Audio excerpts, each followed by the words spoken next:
Hello, everyone, and welcome to the brand new Linux for Everyone show. This is episode 54. No, oh crap. Is it? Yeah, Wait, no, is 54. it? You're right. I was just saying 50. I thought I messed it up, and I didn't mess it up. Oh my goodness. I'm going to do it again, but if we want to keep that, that's fine. It's a good blooper. Okay. Yeah.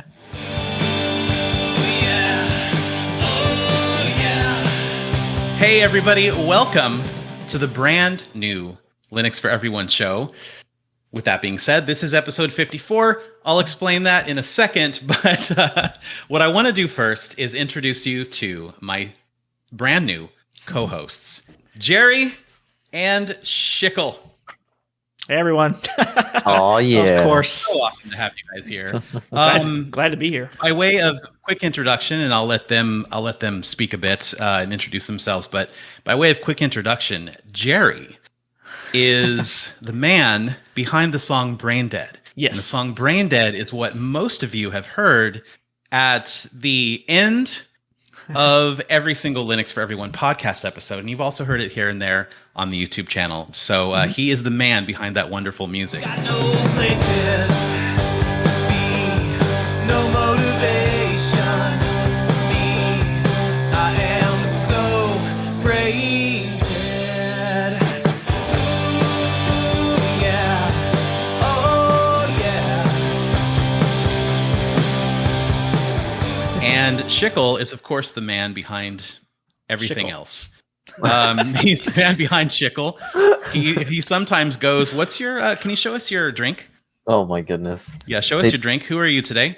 I'm Colton, apparently. I don't know how that happened, Colton. but Nice to have you with us, Colton. glad to You be guys here. have, of course, seen Schykle on various videos here on the channel and on Linux Plus Coffee. And I'm just so excited because this is the dynamic that I've always wanted to have.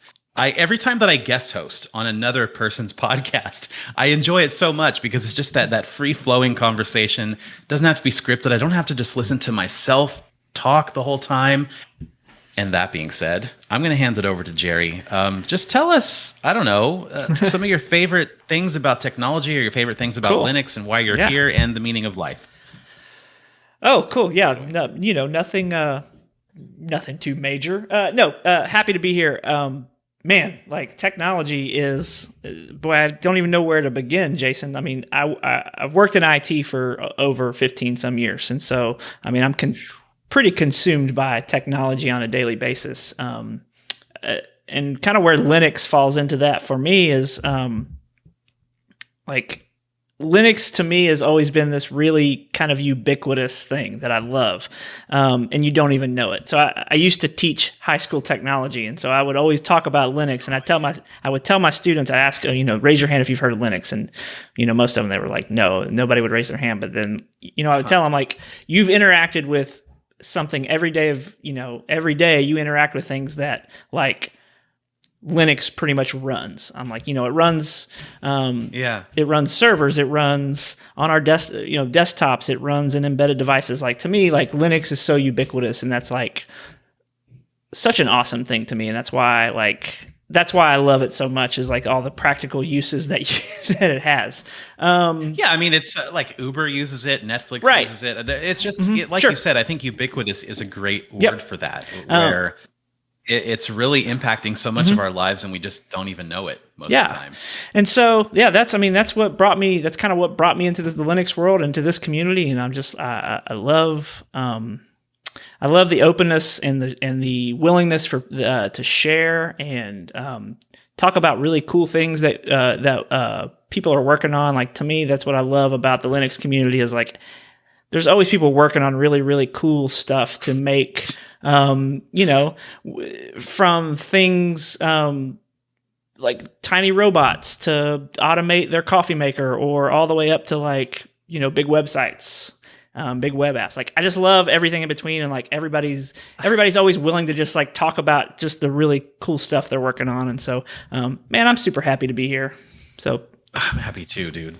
Really, really happy to have you here. Yep. I just wanted to touch on something that you said about the projects that the collective community is working on.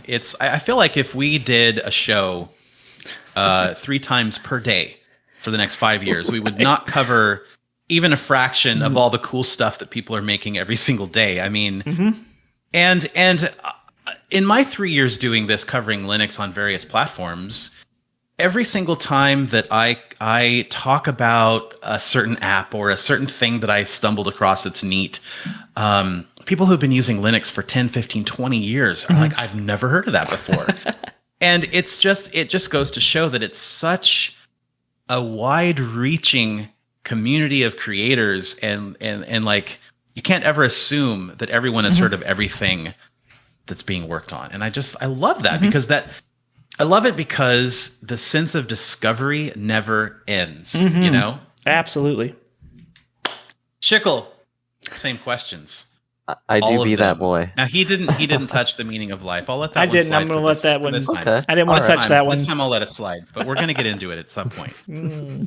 Yeah, for me, I've been using it for just over 5 years now, or at least 5 years that I knew of. I suppose before, as Jerry mentioned, it's everywhere. You don't even know you're using it half the time. But It's on I our was gas in- pumps. I posted a picture in the channel the other day of my gas pump. Sorry to interrupt you, Schykle, but yeah, he it's just everywhere. crashed a whole Wow. gas station on his own. This guy. Sorry. Carry on, Schykle. But yeah, I mean, I was in high school when I decided that I would just go ahead and make the jump for it. Or actually, you know what? I was last year of middle school that I was doing this. And it became something to me where at first it was something that I could do alternatively, right? It was something new. It was something fun.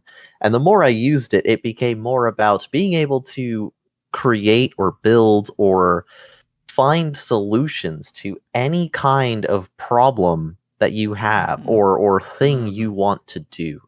And someone somewhere has a way to do it. And it blows my mind because for me, on a core level, Linux is like the culmination of all of the technology that will make the future work, right? Like we implement these incredible programs that power some of the most advanced systems in the world, and we develop these even if we don't always, let's say, implement them in our desktop systems.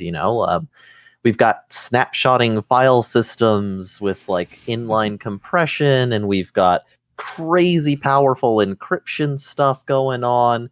And then on the surface of all of that, right, all that can be happening on this lower level, and then we have these beautiful desktops with different priorities and different ways of working that I think it's just sort of there's no limit to the amount of solutions that Linux can provide. Finding it just might be a little difficult because there's so much. You know what? I feel like that is already the theme of this conversation is just that limitless potential of choice, projects, solutions, and like, it's just, yeah, it excites me. Well, that was a fantastic answer. Jesus. I don't know how I'm supposed to follow that up. In addition to Tuxedo Computers and our friends in the community, Linux for Everyone is also made possible by Linode. If it runs on Linux, you can run it on Linode. They have multiple distros available, including Ubuntu, CentOS, Alpine, and Arch, by the way. They've got multiple server plans to make any app or service flexible and easily scalable. You can use a Linode server to easily set up a WordPress-powered website, your own personal VPN, a dedicated Jitsi or Minecraft server, and much more that you can get installed with a single click. Linode has 24/7, 365 support available by phone, regardless of your plan size, so you can get help from a real person when you need it. Right now, Linux for Everyone fans who are opening a brand new account can get a $100 60-day credit by going to linode.com/Linux4Everyone. Linode's been doing cloud computing since 2003, before Amazon even entered the picture, so they're not trying to take over the retail world like other companies. They're just focused on good old-fashioned, Linux-loving cloud computing. Go to linode.com/Linux4Everyone to get started building your new project. It's where we host all of ours, and we're proud to call them a longtime partner. As far as this show, what can you expect? If you're if you're used to listening to the Linux for Everyone podcast, you can expect roughly the same kind of format. I mean, we're going to have discoveries of the week, except we're going to probably call that software spotlights or app spotlights now because this won't be a weekly show. We're still going to have, kind of a meaty topic that we discuss. Maybe that's some kind of topical thing that's happening in the community, or it's more of a philosophical Linuxy discussion.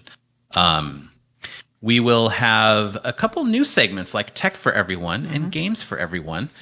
And beyond that, I mean, we'll talk about some of your feedback. We'll throw you a question at the end of the show and feature some of the best answers in the next show.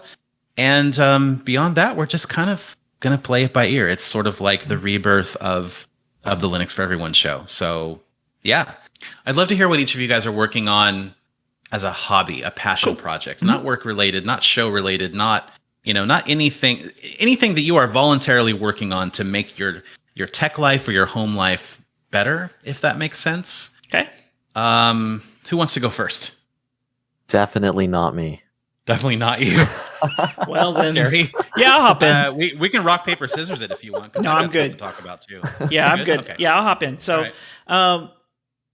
so yeah, I work IT for my day job. So I'm kind of up, neck deep in servers and stuff all day long. And so I'm always hesitant to like bring that kind of work home with me. A lot of times I like when I clock out, I want to play video games, or I want to do something. I want to do music, or I want to do something that's like a different part of my brain. However, I do have a few projects that I've been kicking around that definitely involve Linux in a lot of ways. The first, they kind of, the two of them kind of go together. I'm building a home server to give myself, I want to be able to have a place to store some videos and do some different things like with a pfSense firewall and do some routing, just kind of taking control of my network security a little bit more.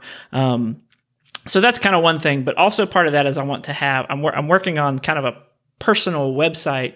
And so I want to have a place to where I can kind of stage this website and as I'm working on it and before I push it live, I'm probably going to host it somewhere, but having just a staging server to work on this website. And the website is called hangerandblade.com. And I'm trying to think of how to explain this without sounding like a complete, like, you guys are going to look at me like I'm like insane, but I'm going to the domain, right? It's not live though yet, is it? It is actually live right now. There's a landing page that I put up. Modern marketplace featuring locally sourced delights.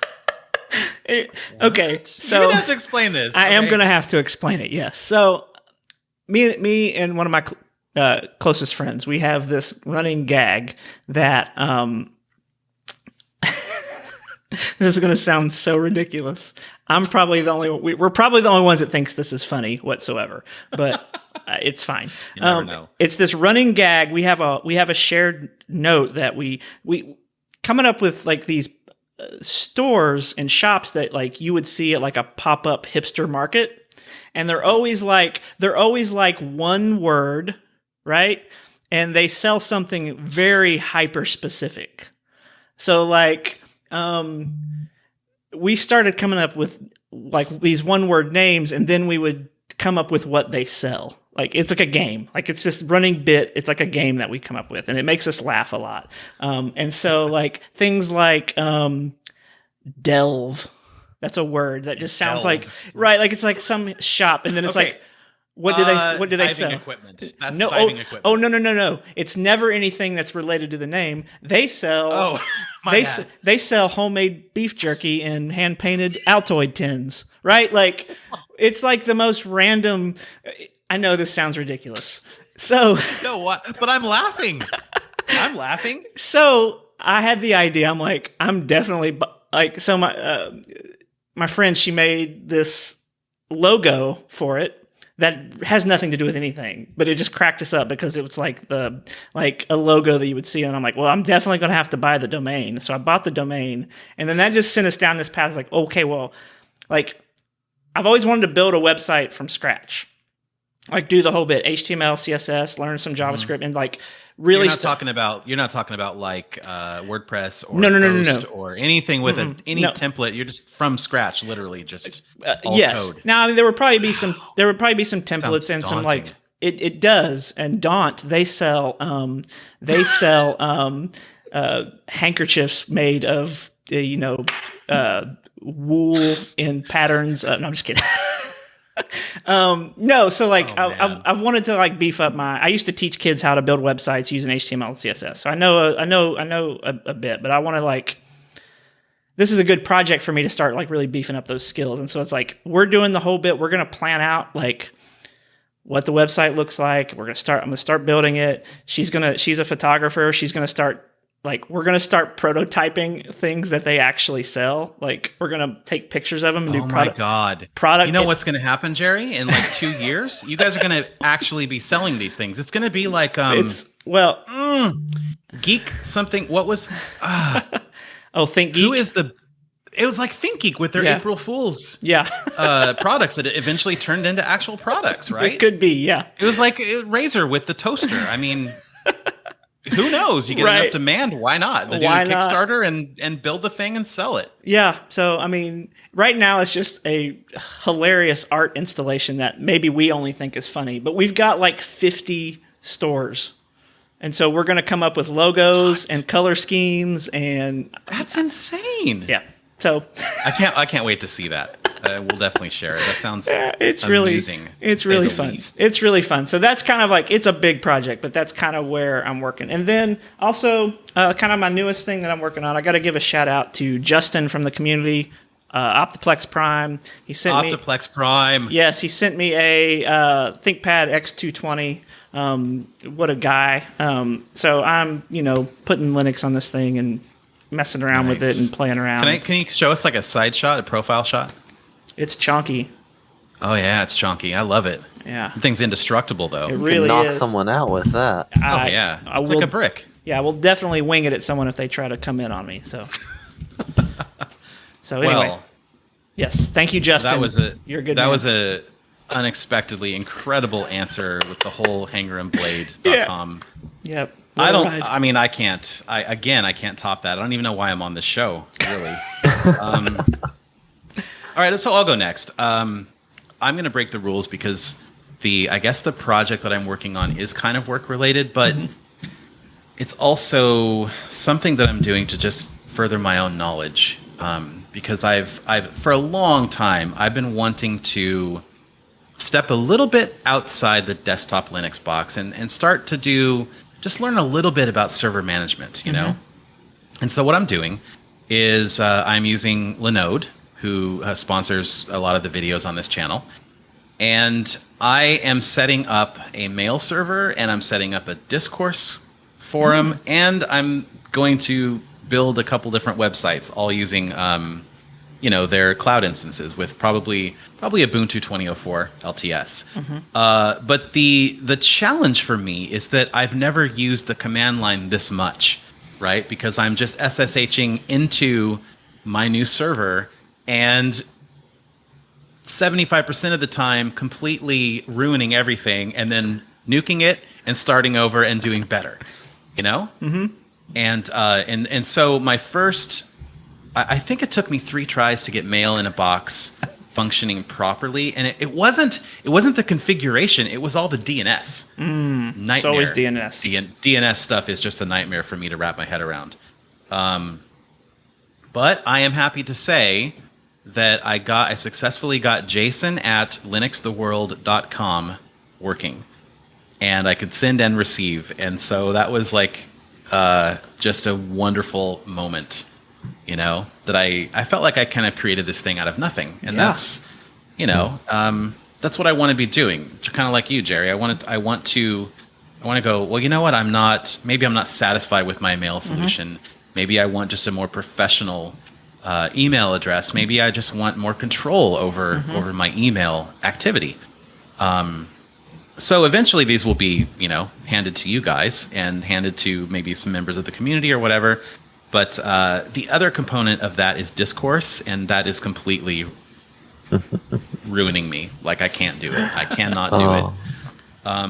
Their like famous 30-minute installation is so well documented, but I'm one of those guys, Schykle, like you, where I will get these errors thrown at me that nobody else has seen. Like, how the heck did you are you running this environment? Yes. Do you have these dependencies installed? Yes. Yep. Well, then I don't know what's wrong. Everything's still not working. I had Glorious Egg Roll, Glorious Egg Roll, Proton GE guy. Yeah. I had him helping me. He's a Red Hat engineer. Like, he couldn't help me.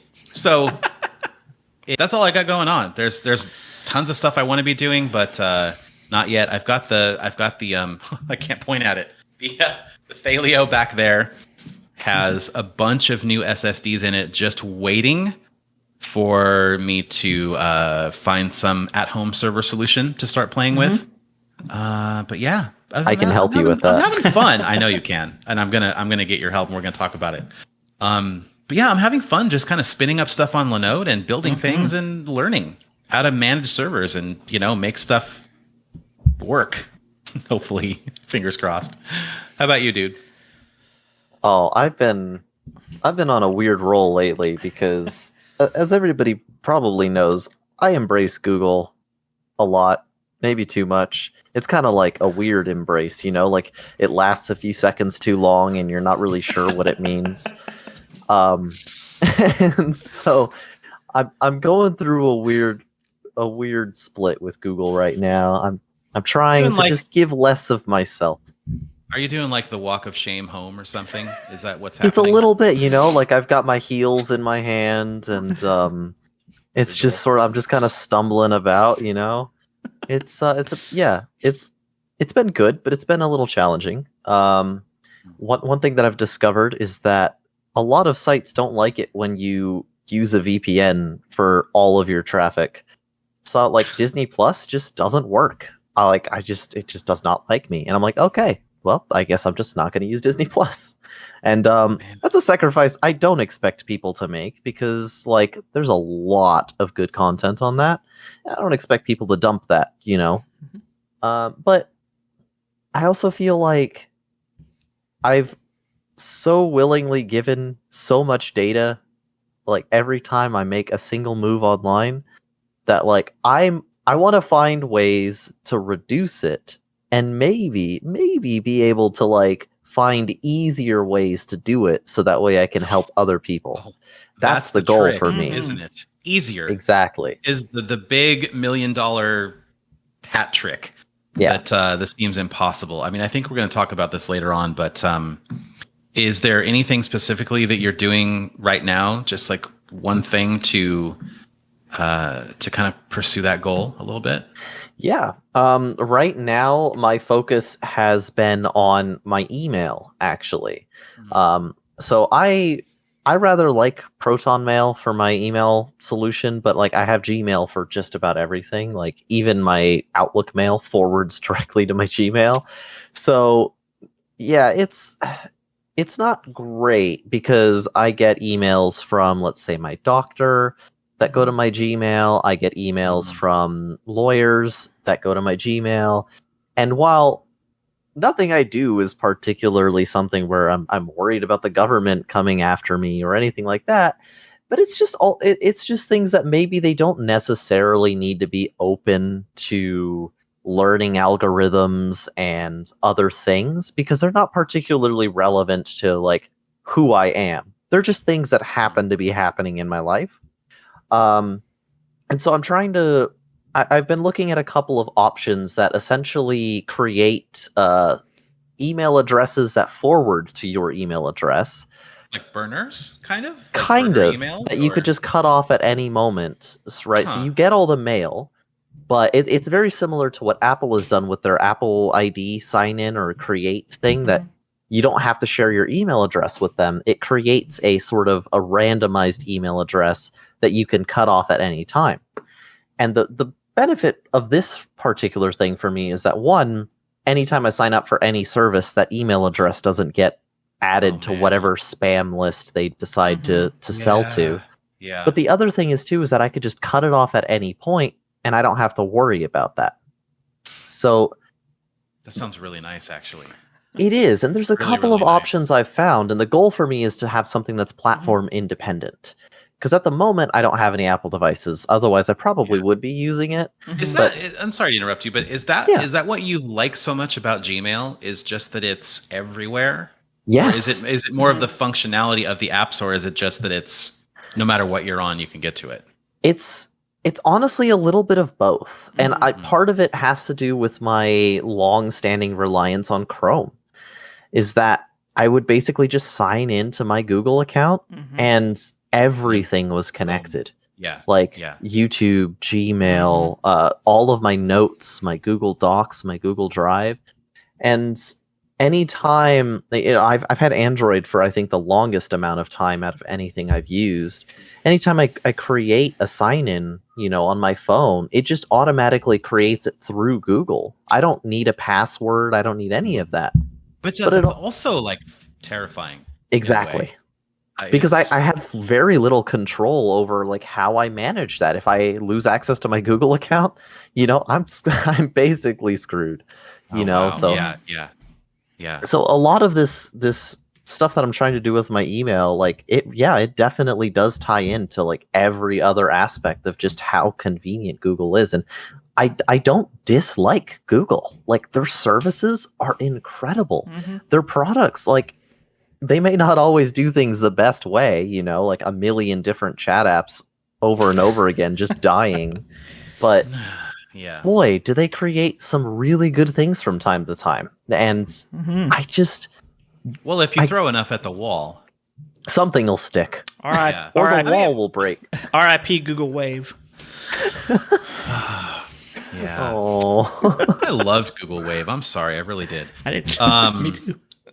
Didn't they also have Feed Reader? Wasn't that a Google Yes. product? Google, yeah, yeah. that was way back in the day.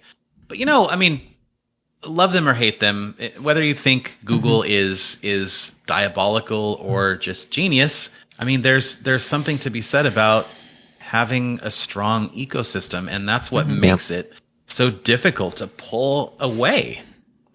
Yeah. So, And- what's the email service that you're talking about? Yeah, so at the moment, I've been looking into something called Anon Addy, which was recommended to me by a person on Twitter.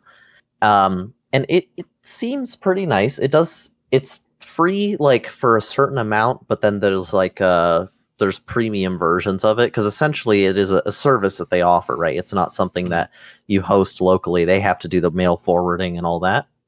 But I'm actually really, really trying to hold out on fully implementing something like this, because I want to set it up with my Proton Mail account, because there's very little attached to that, and so it'd kind of be like a fully clean slate for me. The problem is I'm waiting because DuckDuckGo, which has pretty decent privacy standards. I mean, they're not perfect. I don't really think any company can be perfectly private, but they are actually working on an email service that does this, that basically just handles all of this. And I'm currently signed up for the beta, for the waitlist. I'm really hoping I can get my grubby little hands on it, because this would be perfect for me. I didn't even know about that, so thank you for mentioning either. it. I haven't followed DuckDuckGo as closely as I probably should be. But that's yet another thing you can come and talk to us about. So awesome. Before we go any further, I want to take a moment to thank our friends at Tuxedo Computers for making Linux for Everyone content possible. Tuxedo specializes in sleek Linux-first laptops, like the exceptional AMD Ryzen-powered Pulse 15 and the mighty Stellaris 15, which features a vivid 1440p display, your choice of 8-core processors from Intel or AMD, and up to an NVIDIA RTX 3080 for all the gorgeous gaming graphics you could possibly want. When Linux for Everyone was on the ropes, Tuxedo stepped in and helped out in a big way, and we are proud to call them a partner in this ongoing journey of ours. Go check them out at tuxedocomputers.com. And one of the segments that we're going to do in the new Linux for Everyone show is something that you guys have all really enjoyed, and I've enjoyed finding them and talking about them and using them. The Discovery of the Week. But since this isn't a weekly show, we're going to just call it Software Spotlight or App Spotlight or something. But every show, one of us is going to bring a new app to the table and talk about it, because there's never a reason not to talk about cool new apps or old apps, the best apps you've never heard of, or something like that. And my eventual goal as I'm building the new website is to have kind of a database of every single app that we've ever mentioned since the beginning of the Linux for Everyone podcast and the beginning of the Linux for Everyone YouTube channel. So I might call on you guys for some help on that, but that's on the wish list. That's something that we're going to build. So here's the situation. You're like 3 hours into an insane, massive 4K Blender render. It's time sensitive. You gotta finish. But then friend of the channel and new Linux for Everyone show co-host Schykle calls you up and he's like, dude, we're doing the show in like 10 minutes. Where are you? And then Jason, that's me, freaks out because he doesn't have time to start it over. He's got to get it finished today. And in this scenario, Jason only has one big-ass awesome production PC. So what is a Jason to do? There's not really a solution to that kind of dilemma where you're doing this really, really resource-intensive task on your PC and you want to take those resources and use something else, but you can't cancel this thing and start over because you're going to lose too much time. And that is where consoles actually kind of save the day. Modern consoles, because you can suspend an app and just resume it later. Even after you've put your console to sleep, you can just pick it up later. Well, now there is a solution, at least for Linux and Windows users, and it's called NYRNA. It is spelled NYRNA, NYRNA. And it basically does that one thing. It suspends apps and games just like you would with a console, but not just one, right? You can suspend, I guess, as many apps or games as you have the memory, the physical RAM to do. So in a nutshell, you basically install it, right? You can do, I think it's a app image, a portable package, and a .deb on Linux. And then on Windows, you can actually use winget. If you're using the command line on Windows, you can winget install NYRNA or typical exe installer. So it's really cool that it works on both Windows and Linux. No option for Mac OS, but yeah, it is. Maybe someday. Well, I wouldn't be surprised. I wouldn't be surprised if Apple bakes this into their OS at some point, because it's very much how using an iPad works, right? Like your apps are always just kind of suspended. Yeah. So but that's cool. I remember the first time that I got an iPad, I was kind of in awe that I could just run I was just checking out games, right? I want to try this game, this game, this game, this game, and I was like, how is my iPad not grinding to a halt with these 7 games open? I'm so used to doing stuff on a PC. So it has limitations though, because this it will free up all of your CPU and GPU resources. So you suspend the app and you get all those resources back. But you will not get your RAM, your physical system memory, back. So then again, if you're using this app for what it's intended for, you're probably someone who's like a creative professional, or you're a gamer and you probably have a lot of RAM to work with anyway. But I did run into some other limitations with it. It doesn't work on Kdenlive at all on Linux. Interestingly, it did not work on the Battlefield 2042 beta on Windows. It just said something like cannot talk to EA service, or it just couldn't communicate with the process that was running. And back on Linux, like if you launch terminal and you run something like BashTop, or you run Phoronix Test Suite, and you've got those processes going, it doesn't know how to stop those. It just can't do it.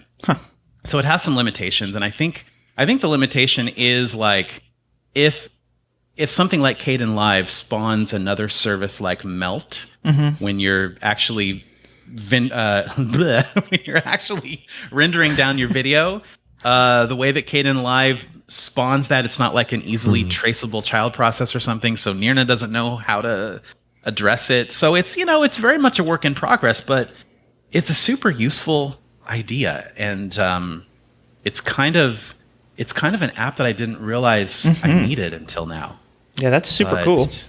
Yeah, I'm going to stop talking now and ask me some questions, or ask me some questions. Or is it something that you guys would use that you would find useful?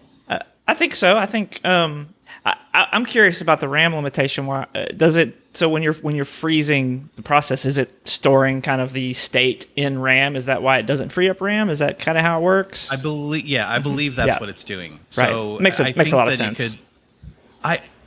It could maybe suspend that kind of snapshot to disk as well, but RAM is probably faster. Right. Yeah. And it's probably easier to address, more compatible, in other words, Right. saving it to RAM than to disk. Yeah, and I would think that the ability to resume quickly is a like desired outcome. That's what. Yeah. That's like Yeah. with like new consoles. That's the whole. That's like that. I guess I don't have a PS5 or one of a new Xbox, but from everything I've read, that feature alone is like what a lot of people rave about is like that instant resume, and it's because of that super fast memory. And so, that would make a ton of sense as to why it would do that and why it wouldn't free up your RAM. So that's really cool. I think that is something that, like you said, for purposes of, if you're rendering video or whatever, and so you never know, like, it's kind of like that puts a pause on all your resources. Like, well, I'm rendering this video now. I can't do anything else. Yeah. I mean, and I had to step back and realize, that I'm not going to sugarcoat it. I'm spoiled because of the position I'm in. I have a lot of computers. Sure. But most people will only have this main PC right here. Right. And in that case, it's a super valuable feature to have on your PC. And speaking of speed, Jerry, it's it's almost instantaneous. That's so It's crazy. Just, yeah. It's I tried it on Blender. I tried it on some games, and it just, I was right in the middle of I think it was Scarlet Nexus in a fight, and I just alt tabbed over to NYRNA and just hit that little button to pause it, and the screen instantly minimized, and all those resources came back. I was using Plasma's new system monitor to track the GPU usage of my Radeon. And it just instantly just saw all those levels, and you got everything back. Yeah, that's so cool. And resuming was also instantaneous. It just went right back into it. No stuttering, no nothing. So yeah, I'm all for it's it. almost like it's kind of magical. So if you guys want to check it out, we'll have links. You can see it in action on the YouTube channel. I'll have a link to the dedicated video for that in the show notes for this episode, and also the link to the developer's website. I bought him a coffee. If you guys are familiar with the I forget the website's exact name, but it's Buy Me a Coffee, basically. So if you find it useful, go buy the developer a coffee. I'll have a link to that too. Okay, Schykle. Earlier in the show, you mentioned that you were moving to a service called Anonaddy. Yes, something like that. And when we were talking about what do we want to discuss in this episode, you mentioned wanting to secure and privatize your online presence and communication.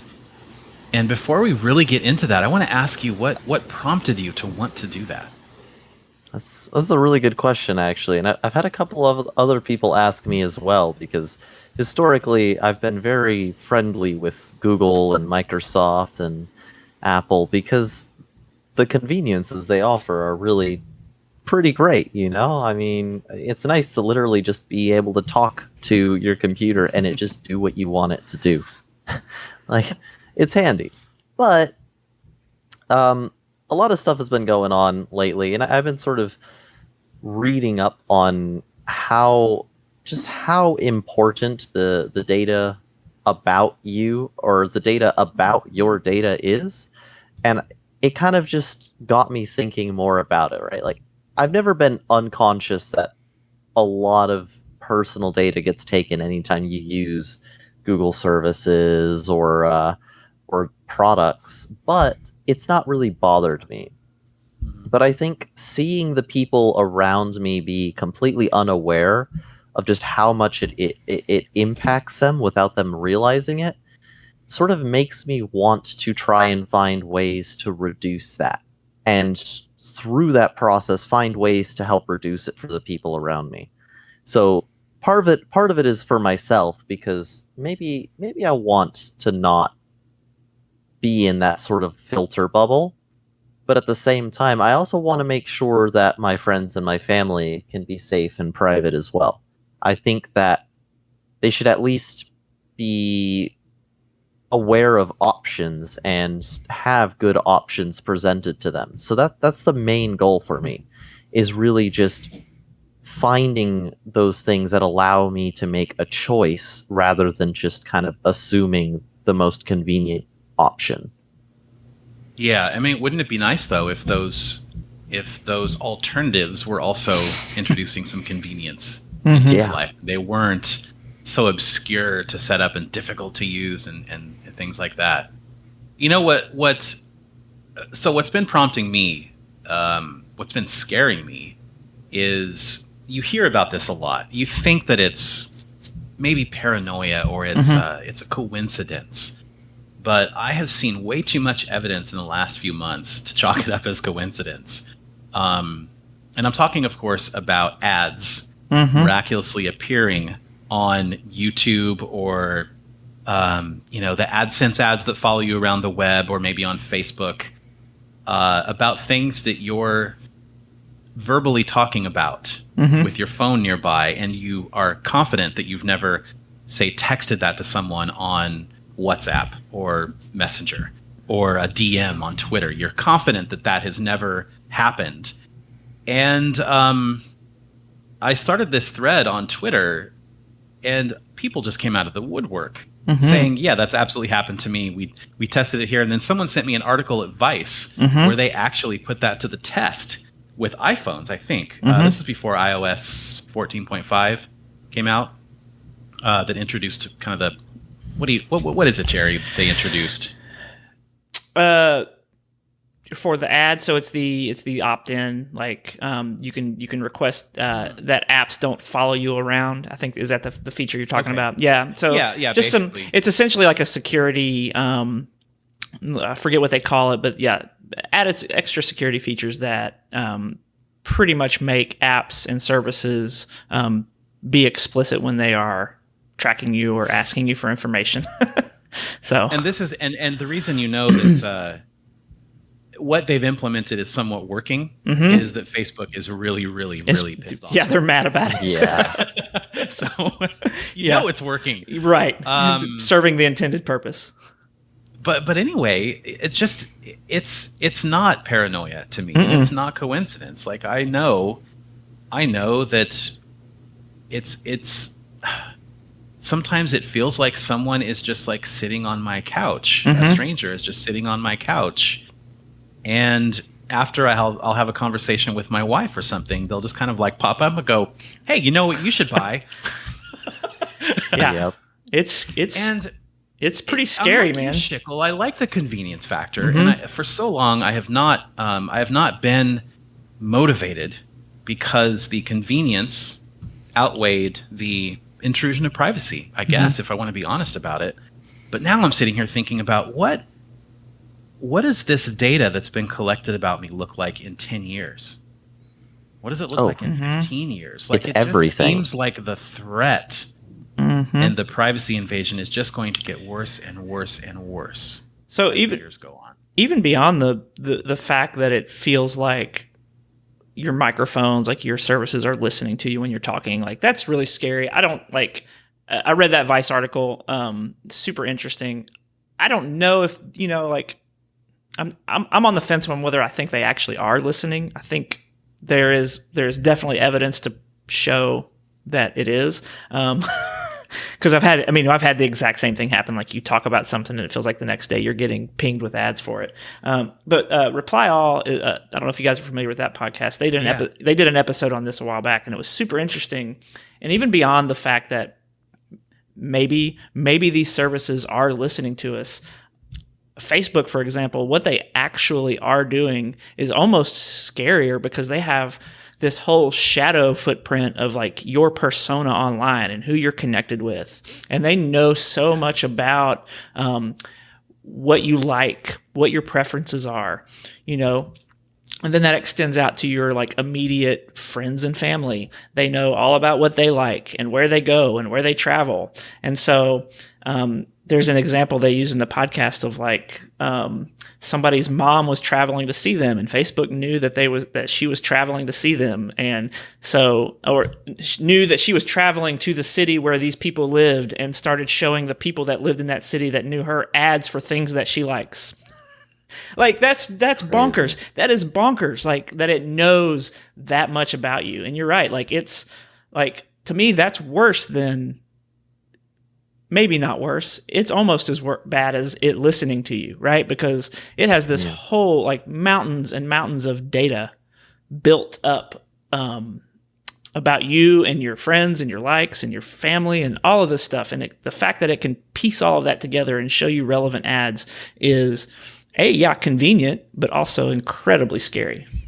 The publisher of Reply All Gimlet Media, they actually have a page that I'm going to link in the show notes. Yep. It's a few years old, I think, but it's still completely valid. It's how to avoid being tracked by Facebook. Right.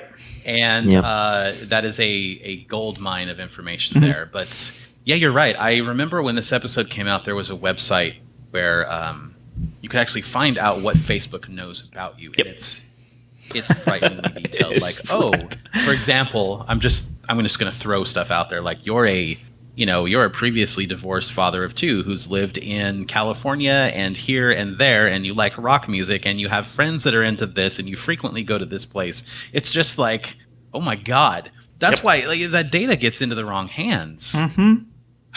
Yep. No thanks. You don't even need a Facebook account for this profile to exist. Like that's what's insane about it, is that they build these profiles on everybody, whether they actually use Facebook or not, which is ridiculous. But beyond that, just in the past month, I've noticed really nice coincidences where the other day I was going to meet my mom for lunch, and this was over text, but we were trying to figure out what we were going to get for lunch. We decided on Whataburger. And not more than 5 minutes later, I'm scrolling through Twitter, and there's multiple ads for Whataburger, despite the fact that I almost never get ads for food, especially I've like never seen an ad for food. Yeah, It's no. always like so eToro and crypto stuff for me. That's all but I as ever get. soon as I did that, the very first ads I saw were for Whataburger, which I hadn't seen Whataburger ads in quite a while. So I was like, okay, a little strange. Probably something I don't want to be dealing with, you know? It's cool, but like I've already decided on Whataburger, so I don't need ads for it anyway, but okay. It knows, even the fact that it, I mean, obviously location services is a thing. Like it knows where you are. So it's going to give it's going to give you relevant things, but still, I mean, where's the line there? If you have the line pushed up a millimeter at a time, you don't really notice it happening. That's why I'm creeped out about what does it look like 10 years from now. Right. Yep. It's like every time we get a new convenience that's like, oh, okay, like a new convenience at the sake of privacy, right? It's like, it's almost like it's pushing that line maybe forward a few millimeters, and you don't really realize it because it's like, oh, this thing makes my life a lot easier. I've been super hesitant to put voice assistants in my house because they are always listening, right? Like, like home automation stuff. I mean, it's cool to be able to walk into a room and say, hey, computer, like turn on my lights, right? But like, I don't want things listening to me all the time. Not that I'm necessarily, there's always that thing. It's like, well, if you're not doing anything wrong, then why do you care? But it's like, I'm not doing anything wrong, but like, it's that profile that it's building over time. What's that going to look like in 10 years? What am I giving up slowly? There's so many questions where it's like, I don't know if I'm eager to bow to my robot overlord so quickly. I think that even the most innocent conversations or search could be held against you at some point in the future. Maybe it's a maybe it's a misunderstanding, maybe it's a mistaken identity thing, but you know, still, like, there is always a risk of the most, like I said, just innocent, inconsequential data about your life being used against you. So the other thing that I consider is how we consistently move towards more technologically intertwined decision making. We use it to, you know, like companies create profiles on people and try and assess their fit based on certain criteria. There's programs being made to determine, you know, like what kind of person someone is, how they behave, how they act, how they're likely to respond in certain situations, what they're good at, what they're not good at. And as these become more and more of a default and an asset relied on by both private companies and governments, you also run into the situation where all of this data that's built about you, if it's accessed in the future by a company or a government employing these technologies, even the smallest things that may not actually really be a knock on your character or a benefit of your character or whatever could be used to sway the assessment of you. Yep. yeah, absolutely. Yeah. And so, so we get to this point. I think there's I mean, you know, you guys know that I try to be sort of an ambassador of positivity, right? But I'm a pragmatist, and I think it's only fair to acknowledge that as a society, we are going to have a very difficult time collectively quitting these things that give us so much convenience, because the reason they are so polished or so elegant or so useful is because we're the product, right? And we're not paying for these things. We are paying for them with our data and our likes and our dislikes and our activity and our shopping habits and all of that. We're paying for it with our online activity. Yep. And so if you want to switch to all of these alternative services that are absolutely better for your privacy, the question is, are they going to be easier to use or as easy to use? Will people want to switch to them? Schykle, you were talking about, on Twitter, you were talking about switching to Signal.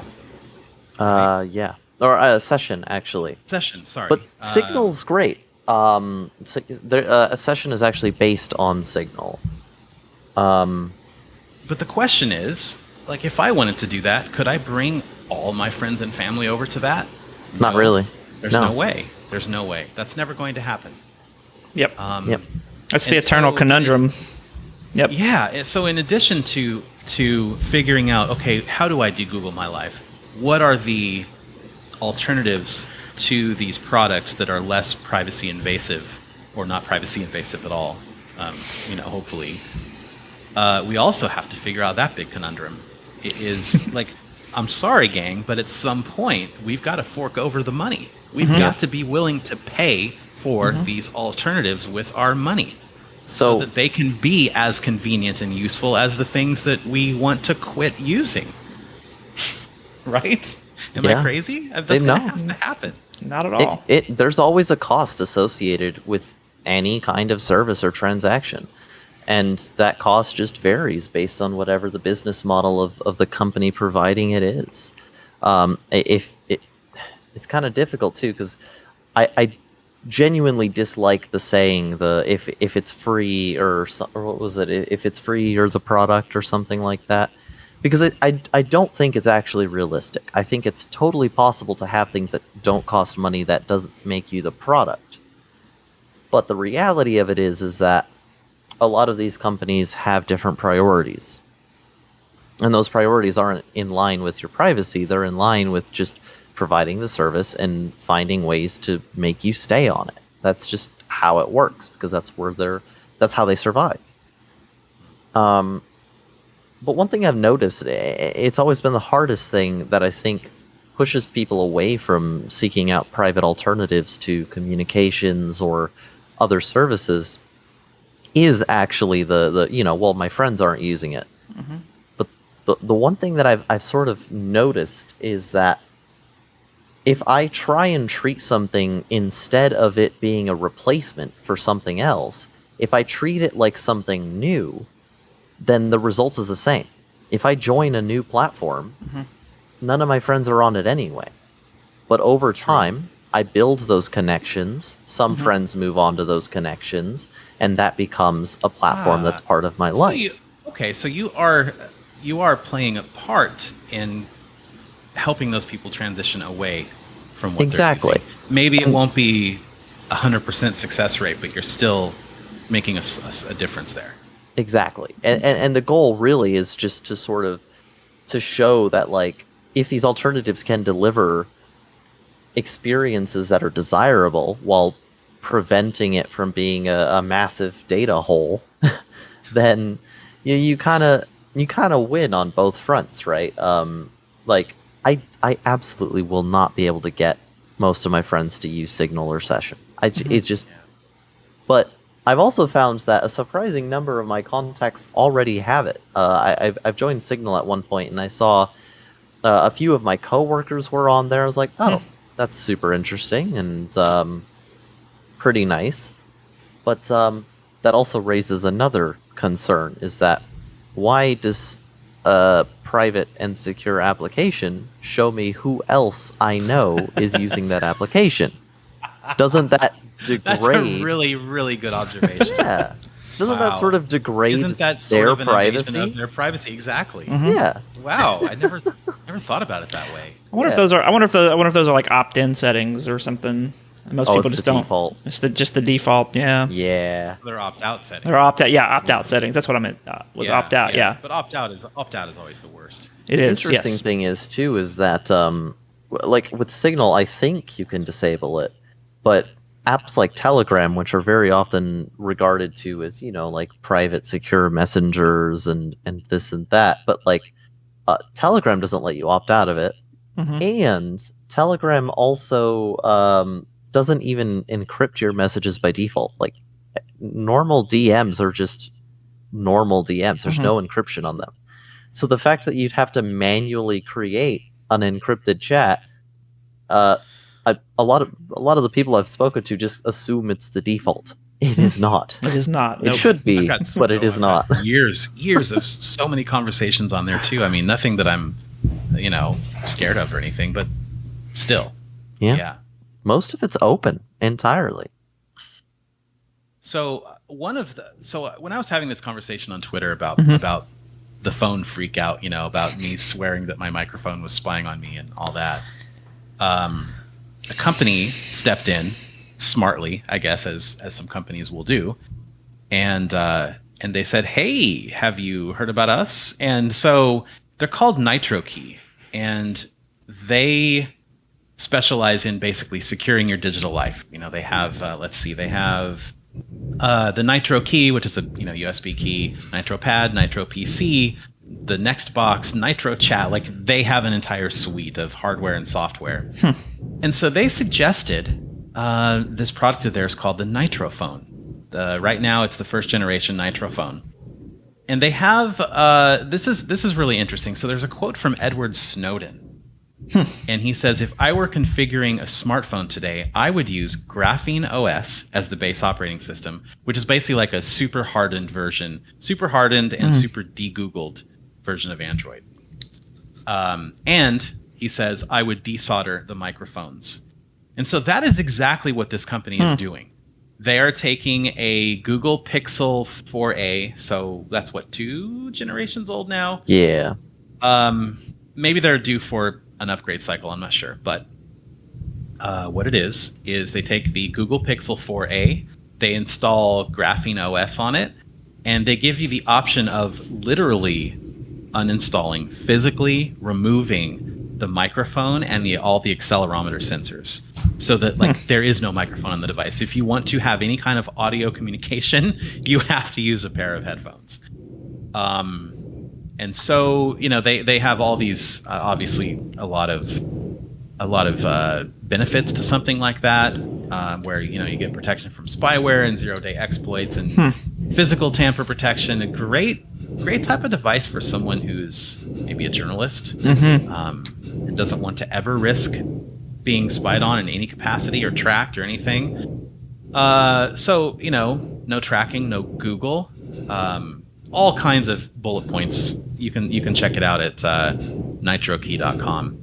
But anyway, they're going to send me one, and I'm going to try to incorporate it into my daily life and see if I can actually maybe start the process of de-Googling my life. So that's an interesting option. It's an expensive option because I think it starts at 650 euros. Wow. Yeah. Or whatever that is in US dollars. It's pricey.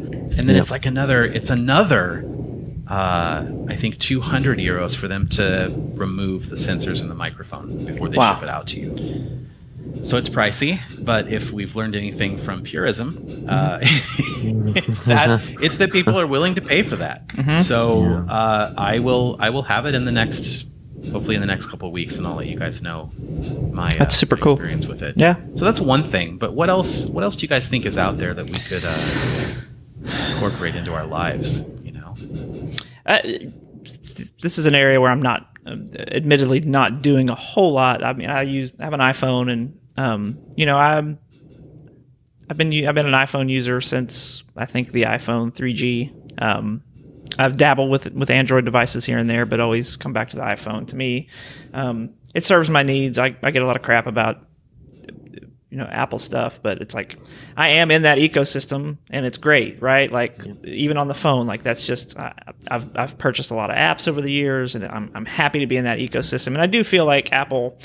Yeah, I'm definitely a customer to Apple. Like I'm locked into their ecosystem. I pay, that, but I'm okay with that. And I do feel like they at least are maybe a bit more conscious about privacy and security than some other companies. At the end of the day, they're a business, and they're trying. They're making their money. They're gonna, like I'm not blinded to that fact. But I do feel that at least with some of these features that, like we talked about earlier, with forcing apps to kind of own up to how, and I think it's the privacy nutrition labels in the apps, like to show what privacy nutrition. Yeah, I think that's what they call them. Yeah, it's crazy, but it's like really called that, like like the nutrition info on a cereal box. Okay. So like they're apps are required to have those sorts where you could go in and see exactly what data they're taking from you and where it's going, those sorts of things. So like I feel good about that. Like to me, it's like that. It's that perfect compromise. Not perfect. Nothing's perfect. It's all on fire. In my opinion, but it's like to me, it's a comfortable compromise of usability and ease of use, and but also like some data privacy. I feel like at least I'm somewhat in control of what's going out there. To me, where it gets crazy is when with on the web. With things like Facebook trackers and cookies, and so all that stuff. So I've dove into a little bit of just like things like pfSense and Pi-hole devices that I put on my network to kind of limit those cookies and those trackers and things that are getting. There's a whole conversation to be had about ad blocking. Jason, I know you have firsthand experience with, and you probably have thoughts and you have feelings, right? And so. To me, that's a balance there of like, I do some ad blocking, but it's like I try to unblock ads on sites that I want to support. But for me, more so, the reason I use devices like that are like these trackers and these cookies, and kind of taking control of that. And there's a lot of great, Firefox and Chrome extensions that you can use to kind of limit that. That's about as deep as I've gotten. That's all going to be like, I think that's all going to be default pretty soon. Yeah, I think so. Well, and I love it. I know that on Vivaldi, it has a very a very sane set of defaults when it comes to blocking trackers and ads. And that's not necessarily good for people publishing content on the web. But you know what? If you're going to publish content on the web, you have to. You have a responsibility. you do have a responsibility, and don't throw everything in my face. Exactly. Like, Yep. Don't be tactful about it and be smart Yep. about it. Respect your readers. Don't make me want to poke my eyes out when I visit your website. Yeah. You know.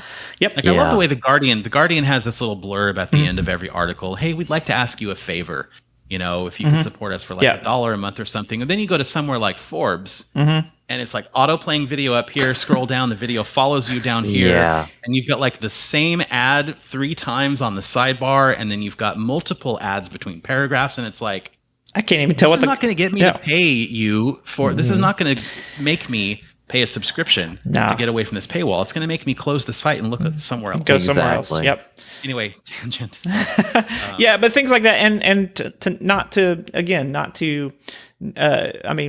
actually, yeah, I'm 100% going to show my Apple roots. But I think with Apple's new OS on new Monterey, the new operating system, they're building in some things into iCloud with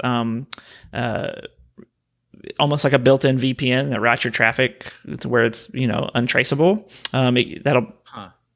It's only for Safari, but on your phone or on your computer, if you have that, it's like called Private Relay or something like that. I can't remember the exact name of the feature, but yeah, it'll route your traffic through a couple different proxies to anonymize you.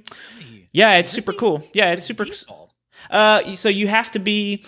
It's part of your iCloud subscription. So if you Okay. so if you're an iCloud, and so if you subscribe, it's like I pay 99 cents a month for like 50 gigs of storage just to offload some settings and stuff.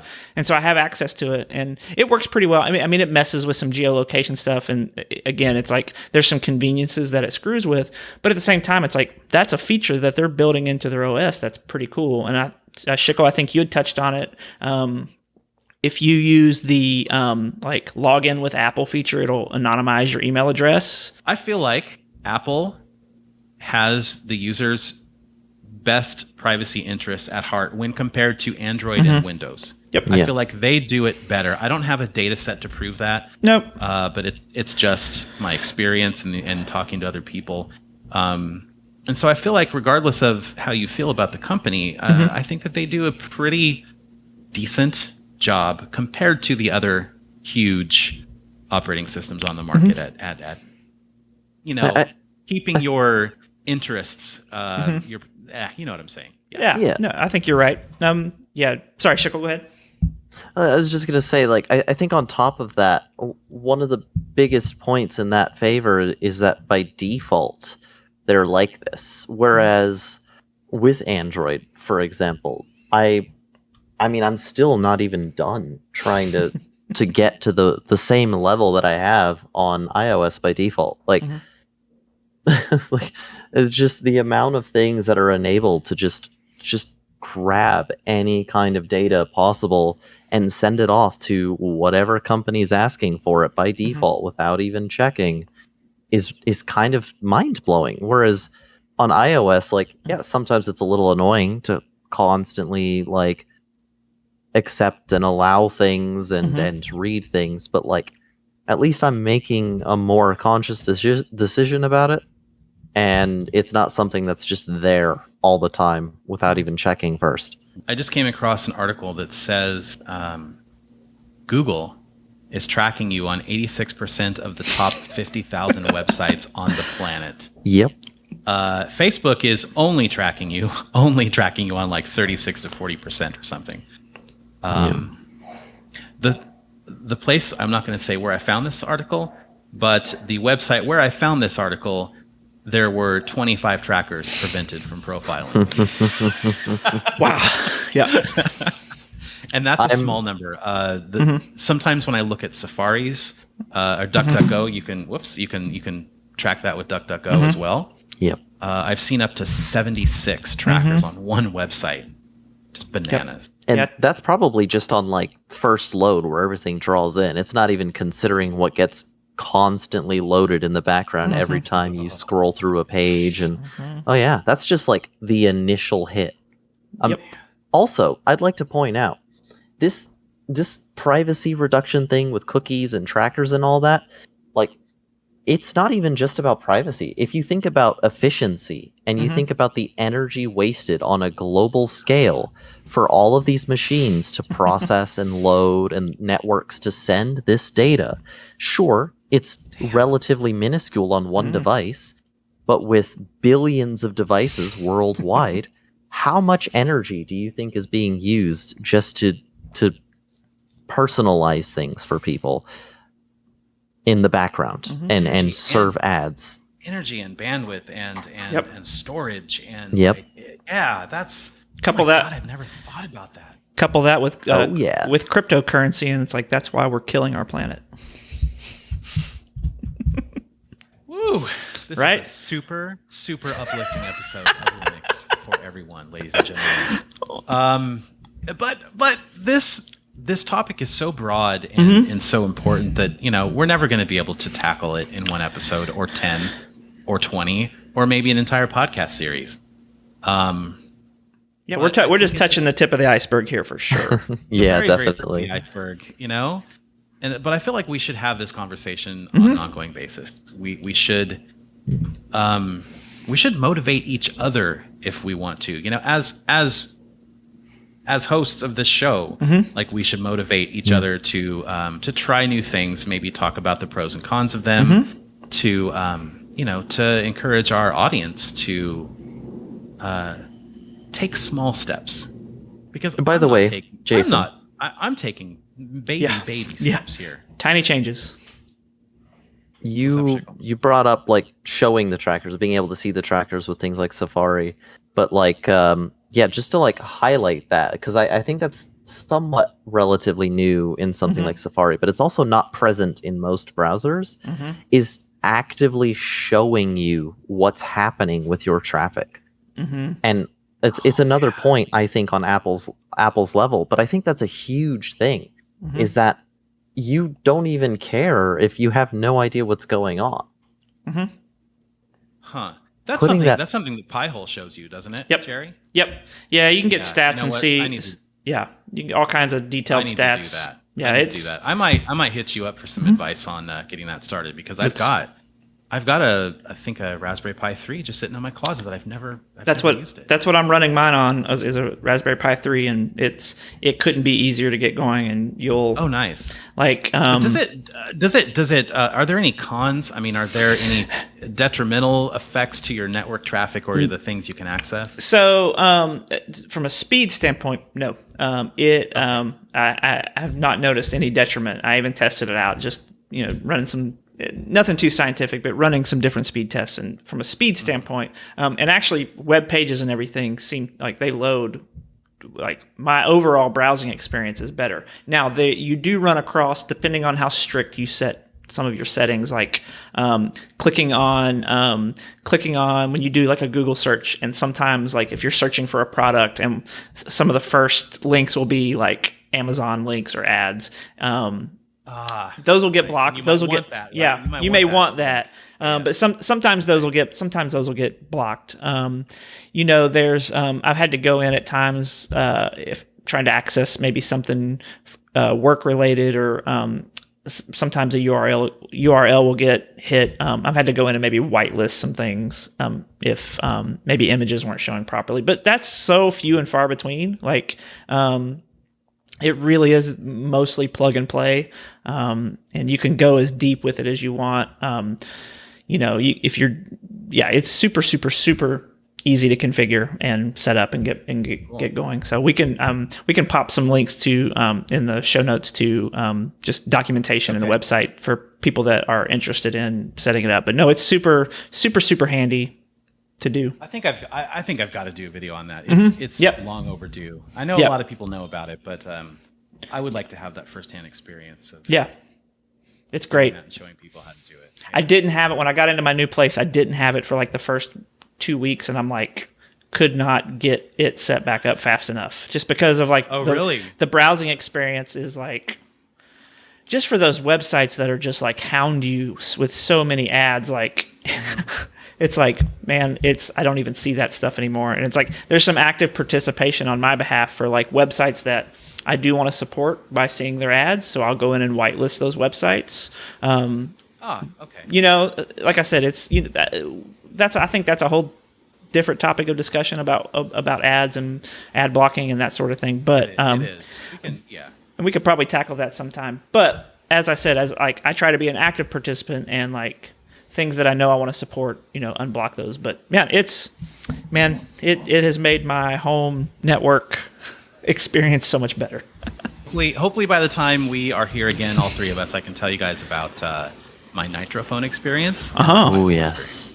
Are there any other alternative softwares, hardwares that you guys might be interested in trying or can suggest for people? And again, this is not nearly an exhaustive list of things. It's just kind of a conversation about first steps, I guess. I'd say two of the most important ones that I think I've done recently. The first is both a browser extension and a search engine. But DuckDuckGo, it's not perfect. Nothing is. But honestly, the DuckDuckGo Privacy Essentials add-on is super duper handy. Uses DuckDuckGo as your search engine, but also shows you what's being blocked on a web page, and also lets you kind of sort of see how the web page is ranked in terms of privacy, which is super, super cool. I highly recommend stuff like that. But also the other thing is it's something that I use personally now. It's called Session, and it's a messaging app, and the benefits of it are that by default and all the time, it's end-to-end encrypted messaging. It is completely anonymous in regards to it doesn't need a phone number for you to sign up. It doesn't need an email address, none of that. Very often, private messengers, like let's say Signal, they require a phone number for you to sign up, which immediately de-anonymizes you. Your phone number is a very personal thing, and I don't even think, if it's not displaying that to others, it still is displaying it to someone or something, and so it's no longer anonymous. Yeah, exactly. It immediately ties anything you do there to you. So no phone number, end-to-end encrypted, but it's also onion routed. It goes through multiple servers around the world, and that allows it to anonymize the actual location of the traffic as well.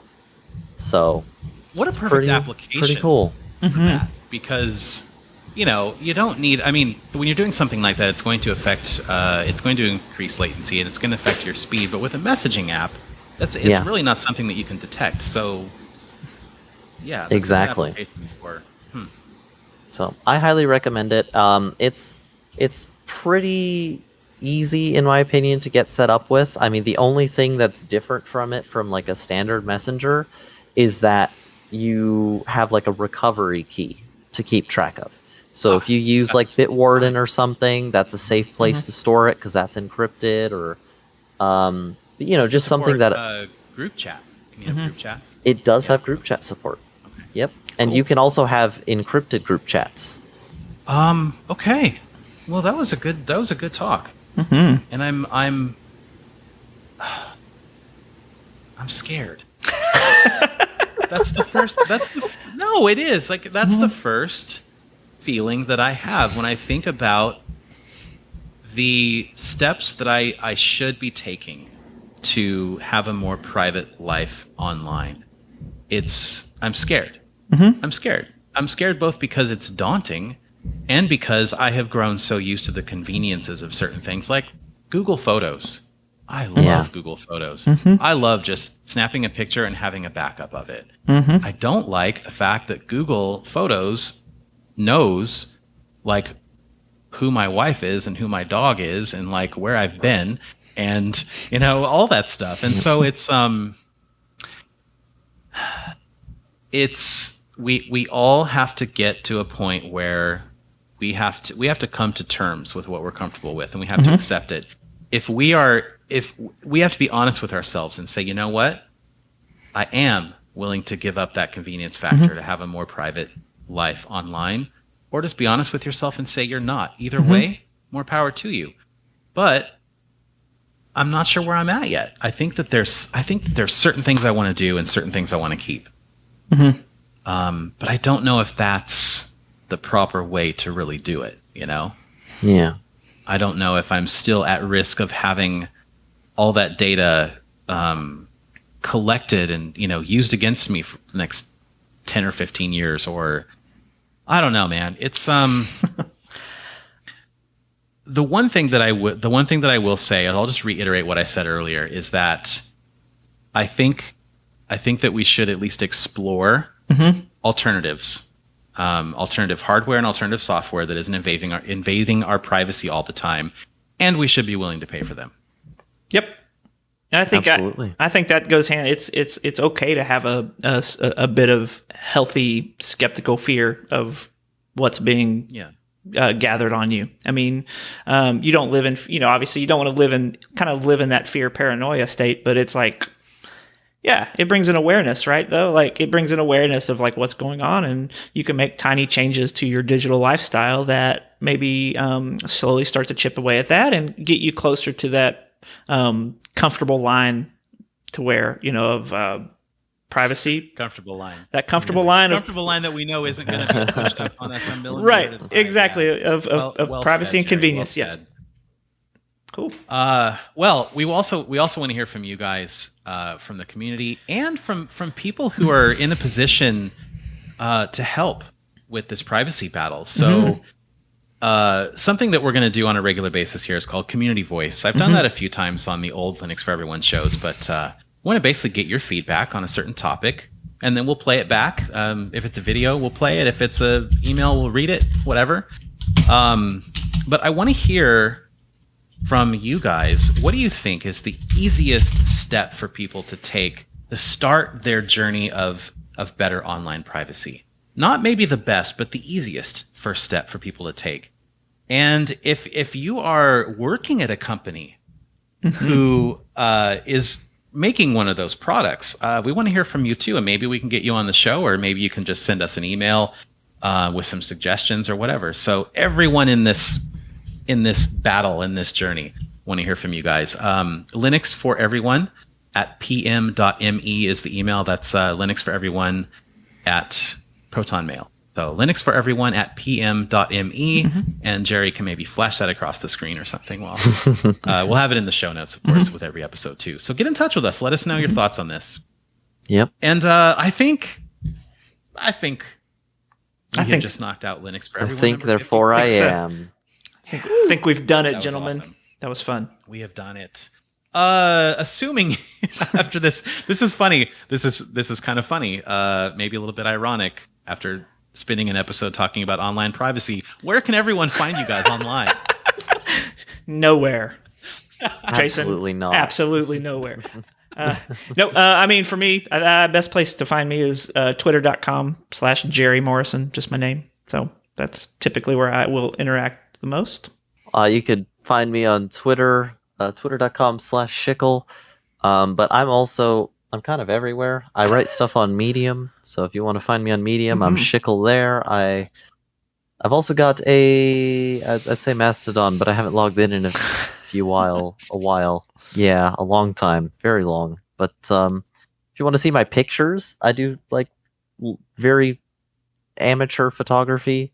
I'm on pixelfed.social, and I'm Schykle there as well. So Schykle is an find institution. me. I'm everywhere. You've been smart with your personal brand from the beginning, I can tell, because if I just type Schykle into something, I'm probably going to find you. I've been doing this in 7th grade. Come at me, bro. I'm totally inconsistent. Yeah. Like my personal Twitter username makes no sense because it was a slogan from the first podcast that I did back in 2004, Kill Your FM. It was a music podcast. And then, on Twitter, Linux for Everyone is Linux, the number 4, everyone, because spelled out was taken. And then I think it's different on Mastodon. It's all over the place. But if you want to find me, the best place to do that is either in our Discord or Telegram communities, which are always really noisy. And there's always some really interesting conversations happening there. So yeah, hit those up. Links are in the description for this video, and they're on the website, and you'll find it. Yep. I'm Links there for as well. Discord, Telegram, and Matrix, by the Mhm. way. Links for everyone has a Matrix. Matrix as well. So all those links are there. And I think that's it. You guys want to throw anything else out there before we say goodbye? No, it's been a pleasure. Cool. It has been a pleasure, man. This has been great. I'm really happy to have you guys here. Yep. Happy to be here. Well, on behalf of Jerry and Schykle, I have been your host, but not the host with the most, Jason. What is that? This is why I should just stick to what I always say. I'm going to stick to what I always say. Yep. Until we chat again, you guys take care and take care of each other. See ya. See ya. Ooh, yeah. Oh, yeah. Ooh, yeah. Oh,